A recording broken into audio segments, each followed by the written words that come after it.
You're on the clock with Tyler Jennings and Jared Perkins, a Prospects Live podcast for everything MLB Draft related.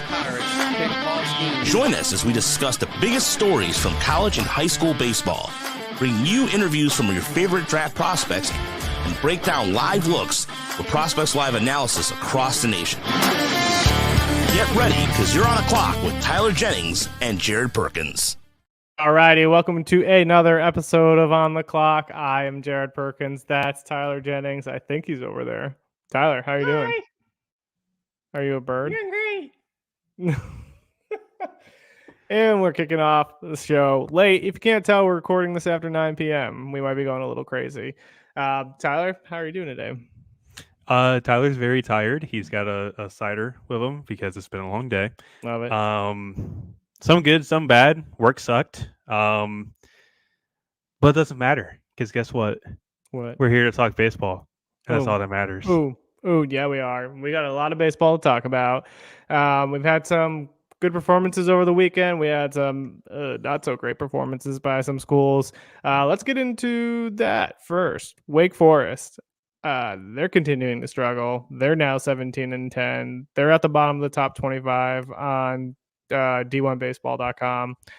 Not great. What are your thoughts there? So here's my thing. I think we've talked about it before, but Wake Forest struggles the past couple weeks, and it's like this UNC team. This is probably more of just showing how good of an offense this UNC team is, more than it is just like showcasing how much Wake Forest is struggling. Because yeah, sure. Wake Forest is 17-10. Going into this weekend, they had just come off a pretty good series victory against Louisville, which, yes, it's Louisville, but it's a good bounce back after kind of the rough stretch that they've gone through. But this UNC team, man, this UNC team is pretty legit. They got Casey Cook, really, really good right fielder. Vance Honeycutt struggled a little bit this weekend, but Parks Harbor had probably one of the best weekends of anybody in the country this year. D'Onofrio looked pretty good. There's a few others that really stood out in that UNC lineup, and plus, like Matthew Magis, I think is his name, really stood out. Struck out 5 in a relief appearance. They've really impressed me this year. Folger Boat, like UNC, just top to bottom, might be in contention for the best team in the ACC. And just with Wake, it's like, yes, Chase Burns got lit up, but he still went 6, struck out double-digit guys again for like the 5th straight week in a row or something like that. Sorry about it. Yeah, like I mean, but that's the thing is like you talk about how good the offense is, right? That they're putting up 9 hits and 6 earned on the best pitcher in the country, basically. Yes, pretty much. And like Josh Hartle I didn't even know what happened to Josh Hartle this weekend, but I would imagine he probably got lit up again, didn't he? No, he did not. He didn't. He went 4 2/3 innings, 2 earned, struck out 7. Okay, so not too bad. Not too bad. Because I know they switched the 2 around. I know that much because they wanted to give Hartle, I guess, an extra day of rest. And our so boy, he got Hayden LeFew did not pitch well out of the bullpen. Well, he still got a couple years until he's eligible. Yeah. So like, oof. Yeah, I'm just looking at the bullpen ERAs right now for Wake. Will Ray gave up 4 earned. Ben Chinaski gave up 4 earned. This is on Friday night, Sunday. Sorry, with Michael Massey on the mound. yeah. Who started that game? Again, I think Chinaski was the one that got taken deep like twice in the 9th inning or something. Yeah, absolutely insane. Not great for Wake Forest. They're 4-8 in the ACC play now. I guess the one question I have for you: who are you taking, Wake Forest or Virginia? ACC wise, are you going Virginia here? Maybe Virginia. Yeah. The thing with Virginia, because I did just see them over the weekend against Duke, and like bats are deep. Dude, year in year out, Virginia just always hits. Trying to think, Griff O'Farrell lead off, 3 doubles on the weekend. Henry Ford had a couple doubles on the weekend. Casey Salke was just lighting the ball on fire this weekend. Harrison Didowick kind of struggled a little bit, but you can still see the potential there. For one thing, with Didowick, I don't think he's got the arm to really move to like a right field position if he has to go off center. I think he's a left fielder. The arm's kind of pretty iffy. Henry Godbout looked pretty good, though I do have some things to kind of talk about there because like the contact rate's been amazing this year. Yeah. I don't think there's anybody doubting that. The fact that he's hitting 7th in that lineup kind of really shows how deep it is. And with Ethan Anderson behind him in that lineup too. Yeah. But with Godbout, like I have some questions about the swing a little bit, and we can dive into that later. Well, the thing with Virginia is that the pitching kind of hasn't been the greatest this year.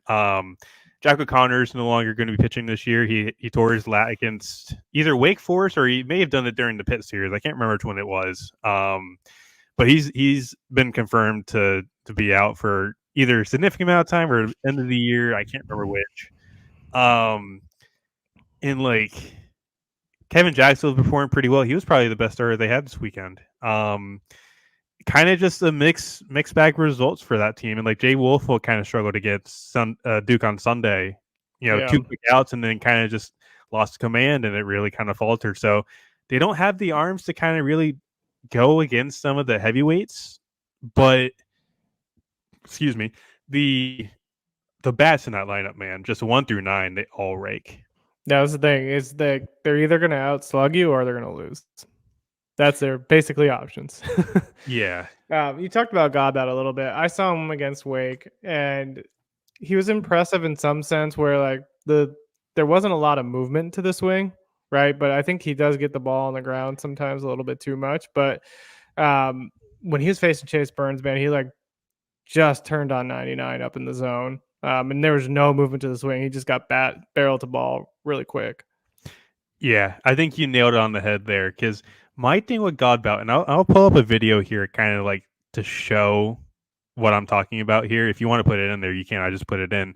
But this is the double he had, I think, against someone on Saturday. I can't remember exactly who it was, but you can kind of see what we're talking about when there's not much movement. Like the front legs kind of opened up a little bit. Like you can tell right there. And for me, it feels like it's a lot of upper body strength more than it is anything else in the swing. Like there's it's not much getting in the legs.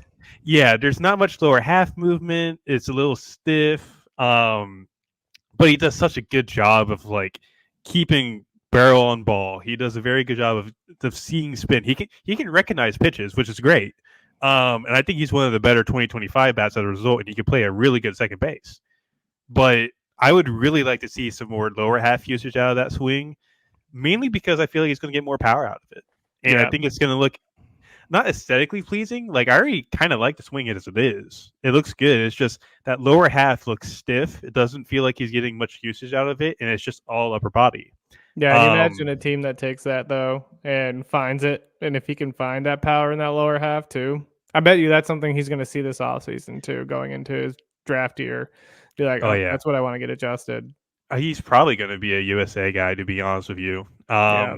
Which is fun for me because I don't have to travel 5 hours to Charlottesville. But I just really want to see something used out of that lower half. And if he does, cool, perfect. This is probably one of the best ACC bats next year. And if he's hitting for power, thumbs up from me. Yeah, and that's the thing. It's like I think your critique is kind of fair too, because it's like there's so much good in that swing. It's just getting that one little adjustment to really take it to the next level. Yeah, because I feel like once he sees some better stuff too, he's going to be kind of flailing at some breaking balls away because of the fact that he's just kind of standing up more than anything else. Like you can't, from that kind of position, you're not really going to be able to get to some like a slider low and away like that. Yeah. That might be his bugaboo moving forward, but if he irons that out, I think he'll be fine. Yeah, and to me, when I watched him, especially when he was facing like Burns and some guys with high velo, like he really relied on his hands and how quick he was to the ball, and that's why I think he went with that over like kind of getting the power from his legs, right? And so, like you're talking about, if he's seeing off-speed pitches and he's not just sitting dead red on a fastball, he's going to start flailing and swinging out of the zone. Yeah, I actually want to see if all of his home runs have come off of fastballs. So give me like 2. Be interesting. He has what, 4 or 5 this year, I think. I think so. Let me double check just to be sure here. 2024. So he's actually only got 3. Okay. And kind of looking on what he's done it against, 2 fastballs, 1 curveball. So he's kind of letting the pitching supply to power because There's nothing wrong with that. That's usually what you're taught to do is let the pitcher supply the power for you, and then just swing easy. It's kind of like the same thing with golf. Like you swing easier, there's not too much movement to where you're kind of out of control. But I mean, it's going to be interesting to see how he adjusts as he matures and he starts to see a bit more advanced stuff. Yeah. One other guy I want to talk about. I got some video here that you got, Griff O'Farrell, because I really like this kid. I know you do too. We'll mute that. That wind is going. Oh God, yeah. Saturday was windy. Sorry, I think it's Tuesday right now. I'm losing it. Talk about a good approach at the plate. So here's my thing with O'Farrell. I really like the bat the ball. It's a lot of contact. He's going to focus on contact more than power because he's added about 10 pounds of weight, but also it's kind of like it's still maybe like fringy at best, depending on how much more weight he adds. He does chase a little bit, and he's a bit of a quote unquote free swinger a little bit. Mm-hmm. And I guess that really kind of applies to the rest of that Virginia lineup too. Like Casey Salke swings a bit above average. Harrison Didewick does the same thing. And they're all kind of really aggressive, but also at the same time, like they're all having, contact rates over 80%. Yeah. So it's like, it's a give and take situation. But with him, it's like, it's going to be a potentially 55, 60 hit tool with maybe 40, 45 power and the ability to really play up the middle. Like, I didn't think he was really a shortstop coming into the weekend. I have come away from that weekend thinking this is a guy that's like dead set on becoming a shortstop at the next level. He looks really good. I mean, the only knock I'd have on him is his arm, but it was kind of average from what I was seeing. But I mean, he makes the plays. Like he can get lateral left to right, and he's going to make the plays. It's a lot of range. It's a lot of range for the kid. And like, trying to think, he had a play up the middle this weekend on a ball from Ben Miller. It was kind of like a jam shot up the middle. Slide on the run to his left, get the ball, and then just no look glove flip to Godbout at second for the force. That was a really good play. Yeah. That was a really good. That kind of sold me on like, okay, he's got the range for his position. What's the arm look like? I think we have that video too, so we might throw it in here. Yes, we do. Right there. Boom. It's a little far, but you can still see it. Hey, I tried my best to get the camera adjusted for it. All right, let's. It looks great. I love it. I love the angle because you get the center fielder too. But like, I think the biggest question you said was the arm. I think the arm's definitely a lot stronger than what it was this time last summer. Because collegiate, I kind of had questions like, okay, does the arm strafe really work at shortstop? Because he was kind of struggling to get across the diamond a little bit. Now it's kind of like, okay, he's the handwork, the footwork, and now he's got the arm strength to really get across the diamond. I think somebody's going to try him out there until maybe a better defender knocks him off the position. But he'll stick up the middle, I think. Yeah, he's got the range I wish Matt Shaw had, or wish that Matt Shaw would have. If Matt Shaw could have that range, he would definitely be a shortstop at the major league level. 100%. I do see not to go into Matt Shaw tangent, but I see the Cubs putting him at third base or trying him at third base. I'm like, that arm. I don't know if that's going to play over there, but maybe he's gotten stronger. Hopefully he has. Yeah. Other things to note from the weekend. So we had Arkansas sweep the reigning champs, LSU. Not great, but it's also the number one team in the nation right now, Arkansas. So tough look for LSU. They came in a lot of polls at number one to start the year. What are your thoughts on that? I mean, my first thought is that they just don't have the Paul Skeens and Dylan Cruz that they had before. They have a very good team, right? They have decent pitchers, but they don't have like that Paul Skeens ace. You had Ty Floyd, who was your number two at the time. Two guys who like basically went in the first two rounds, I think. I think Floyd was a second rounder or like a comp round pick. He was a second rounder, yeah. Yeah. And then it's like you've got good bats like a Tommy White and others, but it's hard to replace a Dylan Cruz in the middle of your lineup. It is. And like a lot of these guys are young, like Stephen Malam's a freshman, Jake Brown's a freshman. I think the biggest thing kind of looking at their roster is the pitching. The pitching's not been not been all that great. Like Thatcher Hurd's run into some issues this year, which I was hoping he'd iron out. Like I love Thatcher Hurd personally. I've loved him since his high school days, but just command's not working, and it's not great. He gets stretches where he's pretty good, but then there's times where it just falls apart. Gage Jump can probably be classified as that same thing, but I think he's got potential. But finding a consistent, like Cam Johnson's kind of struggling a little bit. Mm-hmm. Griffin Herring's been pretty solid out of the bullpen. I will say that much. And even like you mentioned LSU kind of sucking right now. They're 2-7 in SEC play.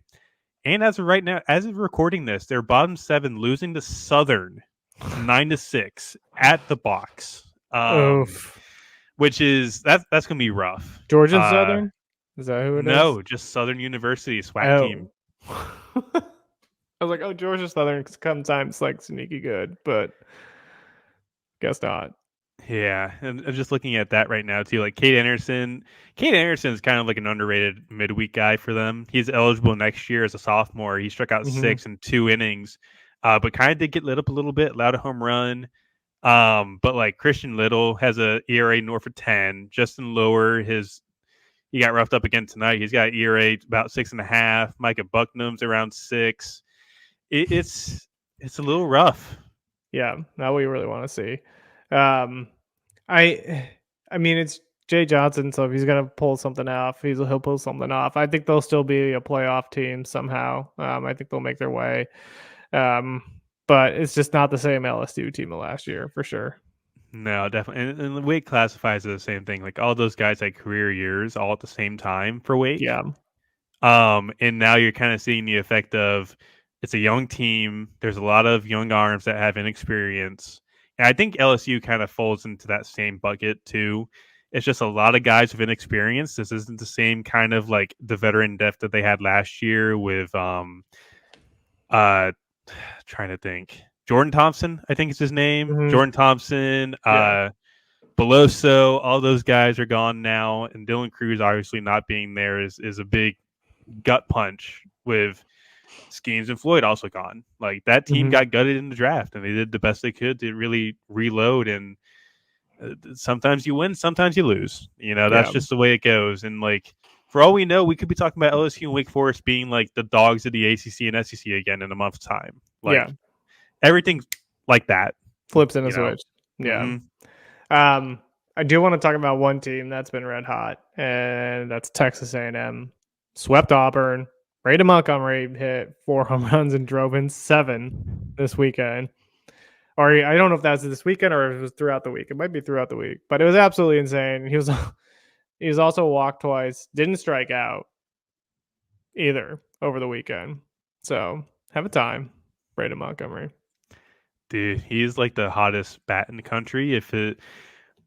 I know Blake Wright drove in 21 last week, but Braden's been on an absolute tear recently, and like I'm gonna be honest, I'm gonna brag a little bit. I do get Texas A&M this week at South Carolina. I'm excited for that series, man. That'll be fun. Him and Jace at the top of that lineup. Hayden Schott. You gotta go say hi to Roman. Yes, Roman. I need to get him to like actually join me for golf. I think that would be a fun little like little side session they kind of have. Like maybe make my debut on his YouTube channel. Like have some fun with that. People can finally see that I can hit the ball far and go from there. Like I am Tiger Woods incarnate. I'm joking when I say that, but I probably hit farther than you. No, you can't. You don't know. One way to find out. Get your butt down here. I need to get a set of golf clubs again. It's been a while. You can just use mine because then we'll have an even playing field. All right. But driver, I will smoke you. Yeah, I don't hit the driver very far, so not even gonna. I do. I hit it far, and I'm accurate with it. Oh, look at you! I just shoot to the left, and then it hooks into the middle of the fairway. So. Oh, so you have like the snap fade or whatever. Yeah. You have the slice. Yeah. That's what you have. You have a slice. Then when it doesn't slice, it goes straight into the houses. So I just take my chances, I remember those days. I imagine a majority of the time it's going to slice, so we just go and we roll with it. I remember, so this is a little bit off topic. There's a time where I played at this course called River Ridge, which is local here in Raleigh. I like the course. It's tough. It's made me want to snap my clubs a couple times, but there was one. I think it was the third hole. It was a par 4 all the way uphill, and it's kind of a little bit of dogleg right. But I played with a massive slice then, so I was like, I'm going to aim at the trees dead ahead, and I'm going to hope and pray I slice the living hell out of this ball. Yeah. I hit the ball fat, so I hit the driver. The driver hit the ground like an inch behind the tee, and That's never good. It somehow corrected my club face to hit it perfectly square, and it went straight into the trees ahead of me. Nice. And I'm sitting here. I looked to my partner, who, by the way, was playing from the tips, and was a really good golfer. And I'm sitting here. It's like, why am I here? Why do I? I shouldn't be playing this game. But hey, you live and learn. And now I was like, confident in driver. I really like my driver swing sometimes, and then irons to everything else. We don't want to talk about that. Speaking of hitting things bad, we're gonna. I don't like where this is going. We're gonna talk about Payton Tolle and how he's not hitting anymore and is absolutely dominating people on the mound. He went 8 2/3 this weekend, struck out 13, won in a third of an inning away from a complete game.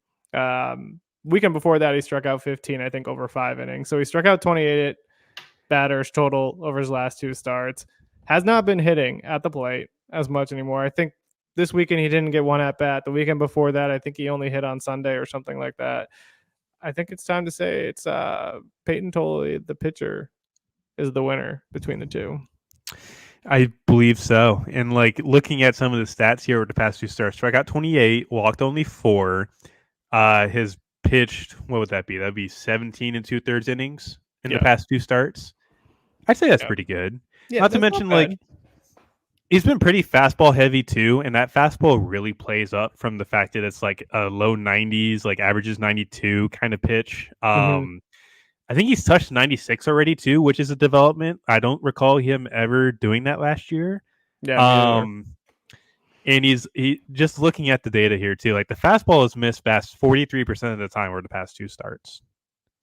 He has 37 whiffs on 87 swings the past 2 starts on the fastball. That my friends is good.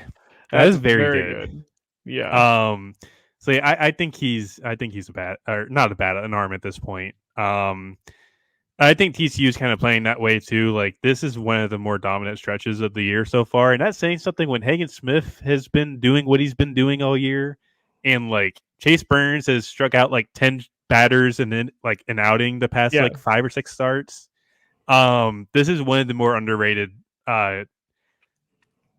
durations of dominance this year. And I think he's doing it against Big 12 play too. So yes, like Oklahoma State's no joke. No, they have some good bats in that lineup, and Houston's got some guys too. Jonathan French has gone over there now. I think they have Harold Cole still from Arkansas. So yeah, it's been good. It's good lineups, and that Big 12 conference is not slacking in any way, shape, or form this year either. No, not at all.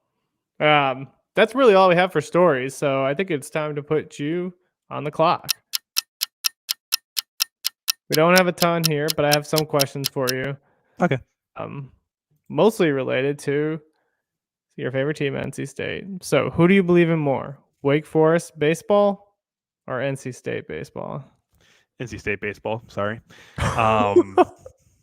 It's a wild take, but I dig it. Wild? Excuse me. I'm faithful.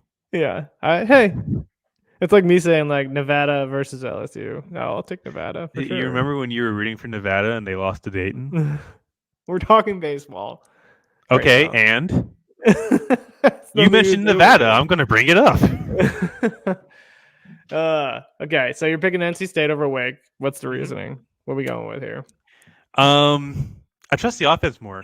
I think Makarevich has put in a really good year. Garrett Pennington's starting to get hot. Jacob Cozart always hits. Eli Serrano has been really fascinating this year, and I think he's going to be one of the most underrated draft prospects this year. And like Josh Hoagie's turned into something good. Alex Sosa's turned into a really good freshman bat. I think they fall under the same bucket too, where like the pitching's a bit suspect, but like Sam Highfield's turned in some really good starts recently. The bullpen's gotten better at home. They won the series against Duke, and then they just swept Notre Dame at home. I think they're 8-4 in the ACC play now, which is pretty good, in my opinion. But Jacob Duden's looked really good out of the bullpen. Like, I'm kind of in on this team being a bit of a sleeper. But I think I mentioned it earlier. Like Wake Forest could just flip a switch and decide to be the best team in the ACC again. So, but I think at this point in time, I would probably take NC State over Wake Forest right now. And that's an unbiased take. If you want full biased take, Bias Tyler's out the door right now. So at least you admit it. You know, you got to sometimes. I had to wear the sweater. We're double Final Four, dude. We were gonna get to that question later. Okay. Chill out. Okay. Okay, so I'm gonna go with an outfield comparison here. I'm gonna put a college guy versus prep guy. Braden Montgomery or Connor Griffin? Braden. Yep. Yeah. Give me Braden. I think the biggest thing with Braden is like obviously we've seen the uptick in power this year. It's incredible bat speed from the left side, and the right side's usable. Like I think he could definitely be a switch hitter at the next level. Because I think there were questions even coming into the year that like this could be a guy that just drops switch hitting completely and just stays a lefty. And I'm not saying that's not going to happen still. I think at some point he may have to drop the right-handed stance. I mean, we're also talking about an 80-grade cannon in right field that could I think somebody might even give him a shot this like try out in center. I could definitely see that happening. I'm just fully in on Braden Montgomery at this point. There's a reason why he's in the top 5 on our top 200 because I think it's just he's really put himself in a position to where he might be legitimate 1-1 conversation. If he's the right price, I think Cleveland might be able to take that and run with it. Love it. One more question before I get into the final one. Since we have Caleb Bonemer on this week for interviews, what's the biggest prep update you got for us? Biggest prep update, as in like performances, rises up the board. I don't know about performances per se. I talked about this morning with somebody, and I'm going to name who it is. Jordan Schusterman from Cespedes Barbecue Podcast. Those guys do an amazing job. But he asked me to kind of like the same question. Who's a guy that's really kind of popped up on your board a little bit? Who's someone that could be a top 100 guy by, late May, June? Cole Gibbler from Missouri, Blue Springs High School kid. He was kind of on our radar a little bit last summer because he went to area coach, pitched really well. He was more like an 88, 91 kind of guy. I even told Jordan, like, he went to the same showcase as Anson Siebert when he was throwing like 98. And Gibbles was, I call him Gibbles, by the way, because I'm a Pokemon freak. But Gibbles was 97 in a showcase environment. I'd love to see what that kind of looks like in game. And he's got a really good breaking ball and a changeup that's really developing. I think he could be a top 100 guy when it's all said and done. I think Cole Gibbler. Sorry, I have to get that right.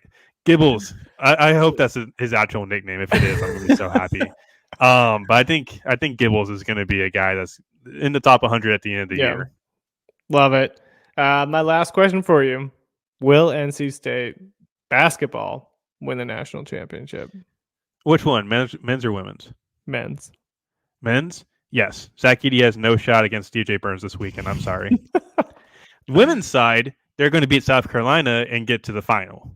No, they're not. And they're going to win it all, too. Yes, they are. They've beat South Carolina before at South Carolina. This was a couple years ago. I'll give you the men's, but I'm not giving you the women's. No, we're winning both titles this year. I don't want to hear any slander. Zach Edey stands no chance against DJ Burns. And then the ladies, here's the thing. The ladies played on a court that was not, like, the 3-point lines were different on each side for whatever reason. But we got stuck with the side that was longer first. And we had, I think it was, I can't remember. I think her last name's James. I think Aziza James, I think. I can't pronounce her name for the life of me. And if she listens to this, I am so sorry. But you also just went off, girl. I think she went like 6 for 6 from 3 on that side of the court. I like, yes, fully give me titles from both teams this year. I am fully invested. All right, if you're a betting person, listen to Tyler's advice. All gambling advice. Take NC State everywhere. No, don't you dare. Don't put that juju on me. Not gambling advice. We'll leave it at that. I'm a passionate fan. I'm not a gambling extraordinaire. So no, neither of us are. Before we turn it over to that interview with Caleb Bonemer, who is coming in at number 2 on our top 100 prospects for prep, and then he's number 15 overall. 15 overall, number 3 on prep, because Orlando's one ahead. Got it. Awesome interview. Great kid. You're going to really like that. We do have some new things you should check out. Again, the MLB Draft 2024 class, top 200 prospects board is out. You get the first 20 for free, $5 to subscribe. You get the full 200. We have some new videos on the website. Avon Cabral from Brian Recca, Northeastern pitchers of 2025. We got Ethan Anderson from Virginia. Mackin Winslow was on there from Duke that Tyler got. Tristan Smith from Clemson. And I know Tyler's going to have some more video from the Virginia Duke series. So be sure to check out all the hard work everybody's doing. And until next time, we'll see you. Alrighty, we are here with another awesome interview for On the Clock, powered by Prospects Live. We got Caleb Bonemer out of Okemos High School in Michigan, UVA commit. We're really excited to have you on, Caleb. How are you doing today? Yeah, I'm doing pretty well. Thanks for having me on. Yeah, I appreciate you taking the time to join us. The first question we kind of always ask guests are, tell us a little bit about your journey, because not everybody knows who you are. Give a little bit of background on yourself and kind of how you got to where you are today. Yeah, for me, it started a lot with my family. Growing up, playing with my dad, playing with my brother. That was kind of my upbringing in the game. Being able to play with my brother and his friends, because he's a few years older than me. So that's kind of how I got developed into the game. But yeah, other than that, just once we hit the showcase circuit, traveling around the country and all that type of stuff. But yeah, being a Michigan guy. Especially in the winter, it can get tough because you can't get outside all the time. So, yeah, we're always trying to get on the field whenever we can, just trying to put in the work and get better every day. Yeah, just being from a cold weather state, talk about that a little bit, right? Because I'm from Arizona originally, so those guys have all year round to kind of train and play. What are some of the things that you do kind of to get yourself in shape when you have those cold weather months and things like that? Yeah, it's definitely tough. I mean, like today it's 40 degrees out and they're on the ball field. So, and sometimes we can't even do that because it's snowing and stuff. But it's really just any opportunity we can get to get outside. We're basically getting outside. But yeah, I mean, it's really no different. Just still hitting in the cages every day, lifting every day. Really, just the hard part is getting out on the field, getting out on the dirt. Is really the toughest part. But yeah, any opportunity we get, we're definitely going to take advantage of it. Yeah, I love it. The other question I kind of always go into too is you've had the off season you're probably getting ready for, started your high school season. What are some of the things you're looking to improve on here in 2024? Yeah, I think just honing in some things on my swing, just mechanically, just some things I've been working on. Just staying through the ball a little bit better. Sometimes I have a tendency also to kind of get a little bit jumpy, get on my front foot. So just trying to stay back a little bit. But yeah, also just we do a lot of machine work, especially like in the early off season. I've been doing a lot of machine stuff, seeing high velo, like nasty spin rate type stuff. So that's some things I like to do a lot. But now that we're getting close to the season, just more BP, just feeling good with the swing, things like that. Love it. Tyler, turn over to you. Yeah, when does your season start? So actually our first game is going to be this Thursday. We got back from Florida from our spring break trip. So that was kind of like our first, we had a few scrimmages in Florida this past week. But our first official game will be this Thursday. Okay, cool. So yeah, just kind of touch on that showcase last year, because I remember seeing you at PDP and you showed the tools you had. I remember you hit a ground rule double off the batter's eye, which impressed me because that ballpark's insanely hard to really leave the ballpark. But PG National hit 2 home runs, really impressed everybody. That was really the event that I thought you really blew up at. Kind of just describe that whole showcase thing for you. Yeah, like you said, started off at PDP. I struggled a little bit just getting used to the pitching, getting used to the velo, because like up here in Michigan, we don't see that a whole lot. So it definitely took a little bit to get adjusted. But I think once I did get adjusted, I kind of just played the way I always did. And like you said, PG National. After I got a few ABs under my belt at PDP, felt pretty good, and put up some good numbers at PG National. Then, yeah, after that, WWBA played well. East Coast Pro and area code went well too. But yeah, I mean, I had a blast this whole summer. Kind of get a little bit of a taste of what pro ball could be like traveling all over the place, playing every day, and things like that.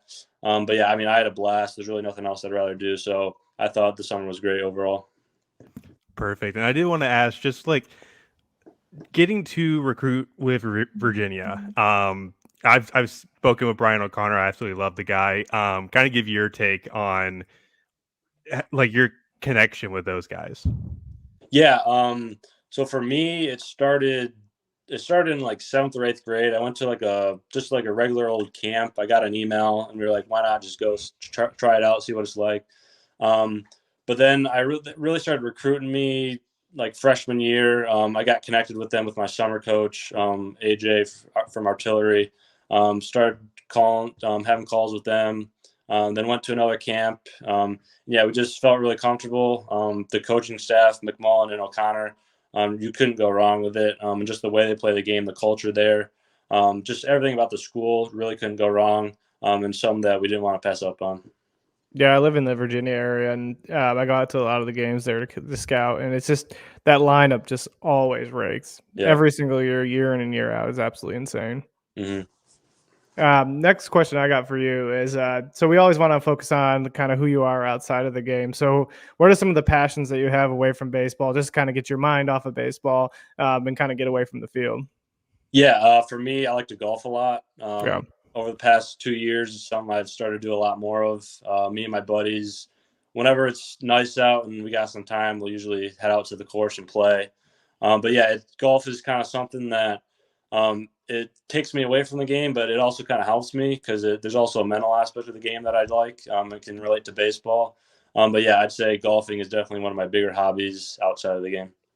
You'll have some good courses in Virginia for sure. Yeah, for sure. Yeah, we got to play at the course at the school, and it was pretty nice. So yeah, it's pretty sweet. Are we talking like Tiger Woods skill level here, or are we like? No, I mean, I'm not like super crazy. I mean, like I'd say shooting in the 80s is kind of where I'm at right now. But yeah, I mean, if I could get pretty good, that'd be pretty sweet. So you're about the same level as me right now, then. So. Yeah. Jared, do you think we should go ahead and get like a golf tournament set up here? We should. I mean, I played all the time when I lived in Arizona. So. Okay, so you're going to be the hot shot here. You're going to like tee off on everyone. No chance. I haven't played in years. I get absolutely smoked.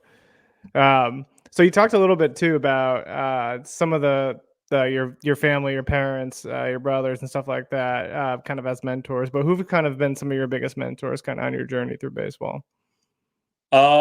Yeah, I mean, I'd say, yeah, my family. I mean, everything I know, learned from them. And yeah, I mean, like I really haven't had many like big time coaches. I mean, over the past few years, I've been able to work with Hunter Bledsoe, who's my advisor. Learning a lot of good hitting knowledge from him has been great. But I mean, growing up, like I never really had like any hitting coaches or fielding coaches or anything like that. So it was really just me, my dad, and my brother. But yeah, I mean, my strength coach has been great. Started working with him. I think my sophomore year down in Detroit at a place called 2SP. They do a great job there. But yeah, I mean, like I said before, most of my bringing up in the game was just my dad and my brother just kind of just having fun, and that's kind of my upbringing in the game, really. Yeah, and I guess the other question I have too is you talk a little bit about how fun the game is and stuff like that, and then kind of how you went to PG National, all these other places, and kind of your name skyrocketed. So when did it kind of become a reality to you to like that the MLB draft might be something that's on your radar? Yeah, I mean, yeah, I'd say definitely this summer and kind of within the past year. But I mean, for me, I always knew I was a great player, and I just I never really got to go to these like national events. Because actually my sophomore year I got hurt and I didn't play at all that entire summer. So I kind of missed out on a lot of stuff that would kind of put me up on all these boards. But yeah, I mean, I always knew I was a great player. I always knew I could play with the best. But I think just being able to do it on the circuit last summer kind of is what did it for me. Because I mean, I played the same way I always do. I always knew I was a great player, and I think just being able to do it on that type of stage just helped me a lot. Love it. Tyler, I'll turn it over to you before we jump into some rapid fire questions. Yeah, I love the confidence, first off. Secondly, working on defensive positioning, because I know you've worked at third base and shortstop. Has there been anything you've really focused on in terms of like improving your range or athleticism in those positions?